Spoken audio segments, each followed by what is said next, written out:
Welcome. In this video, I'm going to be taking a look at this TDC Thor LED headlamp. So this was provided to me by the distributor, but they're not compensating me for this video and they're not reviewing it before I post it. If you find this video helpful and you want to purchase one of these, I'll put a link to it in the description on Amazon. And if you use that link, it helps me out a little bit and doesn't cost anything extra. So this has 4 lighting modes: main light, 2 side lights, all lights, and strobe. It's 1080 lumens. Beam range is 650 to 1000 feet. It gives different uses: camping, fishing, hiking, hunting, working. I have a couple more specs in the back. The water and dust rating is IPX4, has a rechargeable LiPo battery, adjustable strap, 8 hours runtime. So let's get this open.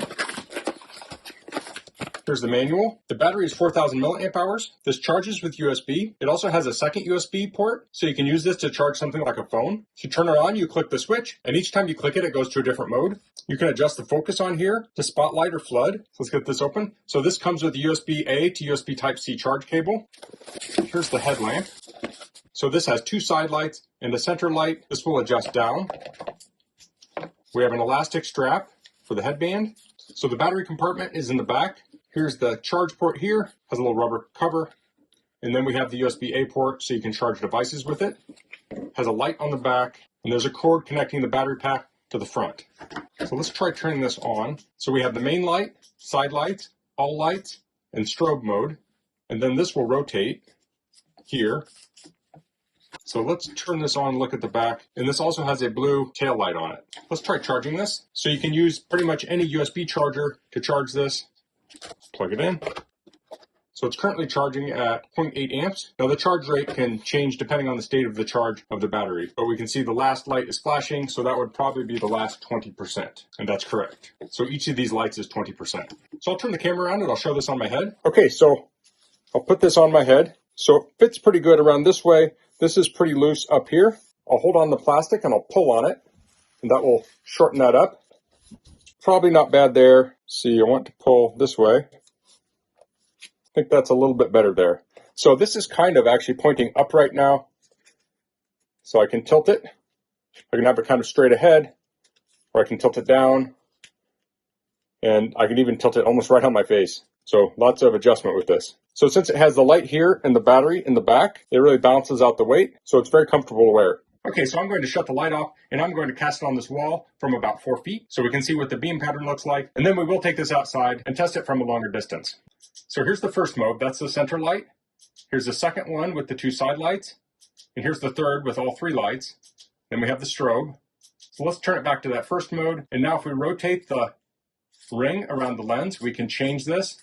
So this is the narrower beam, but then as we turn this, it will open up to be more of a flood. So here you have that even light. So you can adjust this depending on what you're doing. If you're looking at something far away, you can adjust it as a spot. If you're looking at something up close or wide, you'll turn it to the other mode.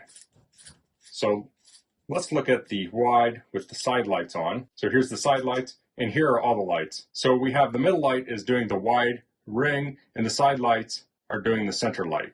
So let's move it to the side a little bit, and you can see the definition between the dark and light. So it's currently daytime. I'm going to charge this up. I'll take it outside at night, and we'll test it at distance. Okay, so here I'm standing at the end of my driveway, and it's 50 foot from the garage door. So I'll turn the light on. This is the center light. So here we're in the spotlight mode. I'll rotate this.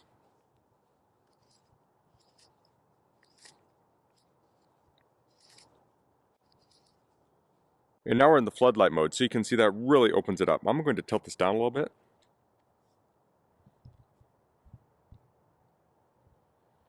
So you can see the spot right in front of me. So if I was hiking down a trail at night, this would be a great mode to see quite a few feet in front of me. If I wanted to go a further distance, I can tighten up that beam, and it throws further. Now let's go to the second mode. So these are the 2 lights.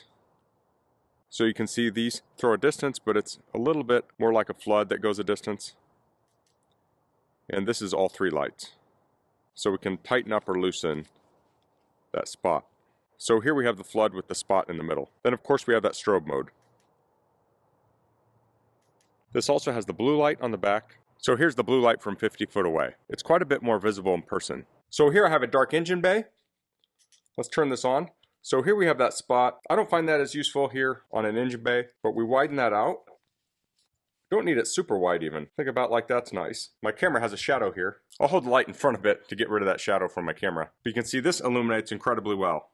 So if I had a leak or something in here, a busted hose, I could easily find it with a light like this. So that's the TDC Thor LED headlight. Now I did a runtime test on the central light and I got just under 21 hours. I got around 20 hours and 50 minutes. Now it might have tapered off towards the end, but that went well over 8 hours that they were saying. So excellent runtime on this one. I really like the adjustable light on this. It makes it good for multiple uses. There are times when you're looking at something far away. Maybe you heard a noise outside at night and you want to investigate. You can shoot that beam out and look at your property. Or maybe you're working on an appliance or a car and you want a floodlight up close so you can see inside of an engine bay or behind a refrigerator. You can turn on that flood. I found this very easy to use with the button right on top of the light. It's very easy to find, it's intuitive to turn it on, and since the battery's in the back, it has a nice balance. So if you're looking for a very versatile headlight with a great runtime, I think this is a great option. So that's all I'm going to cover in this video. If you have any questions, please leave them in the comments. If you like this video, please click like. If you haven't subscribed to my channel, I'd appreciate it if you could do that. And thanks for watching. Until next time, goodbye.